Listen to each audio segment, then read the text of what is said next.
What's up guys, here's a short breakdown of how I made this tornado destruction scene in Blender. I wanted to be able to see the individual planks in the destruction sim, so I made this one wall segment that I could sort of kit bash into a house, and I got materials from Polyhaven and then just moved the UVs to get some texture variation. To get the splintered look, I scaled it like this, then self-fractured it and scaled it back to normal size. This way the pieces are sort of stretched out like this, and it looks like wood. Once I had this wall segment, I could use booleans to cut out these shapes, and we have the base of the house. I did the same thing for the roof and then cut out some windows and added some extra details like the window frames and some supporting beams on the corners. And to finish it off, I brought in this image from Google and traced it with the knife tool and placed it on the porch like this. To add some texture variation like the flaking paint and the moss on the roof, I created a new UV map and used the Smart UV Project option. Then in the shading tab I could create this black and white texture mask and paint it on using texture painting, and then use that to blend between the two shaders. Once I was happy with the look of the house, I separated all of the pieces, set origin to center of mass, and then made them rigid bodies. Right now everything just falls to the floor like this, so we need to add in some constraints. This basically glues everything together and allows the pieces to break apart after a certain force threshold. If you're interested in learning more about this whole process, I have an in-depth course on my Discord channel that you can access from my Patreon, and depending on how many guys get on there, I won't be able to help everyone personally,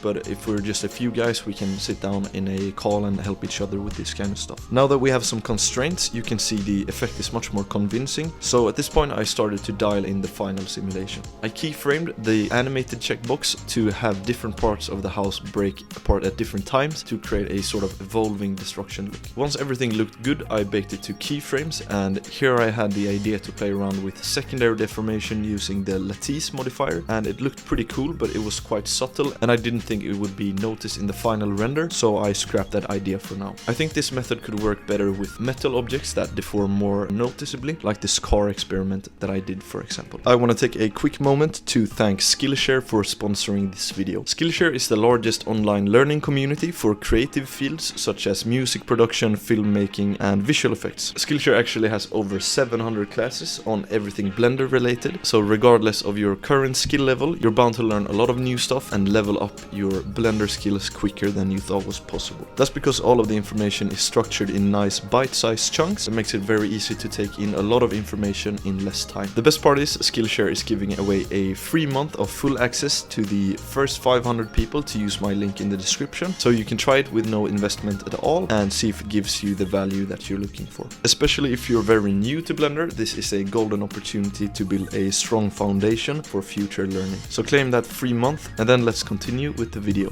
To create the tornado smoke sim, I opened up a new Blender project and added in a smoke emitter and a smoke domain, and used the vortex force to create this spiraling effect. To bake it, make sure to set it to modular and enable resumable to be able to add noise upscaling for a higher resolution look. Then back in the original scene, I imported the simulation as an open VDB sequence and placed it in the scene like this. Using VDBs like this instead of simulating in the original scene also makes the playback speed much better. A core part of making any destruction simulation look good is to have a variety of different sized debris. This is where using particle systems comes in handy, because you can render thousands of pieces with no problem. I used this GeoNode setup from the course to generate a sort of velocity mask that I could use as an emitter for the particle system. This makes it so that the particles automatically spawn where the house breaks apart, and you can see right away this adds a lot of realism. At this point I was pretty happy with the house destruction, so I started working on the background trees that sway in the wind. I spent way too much time experimenting with different methods to do this,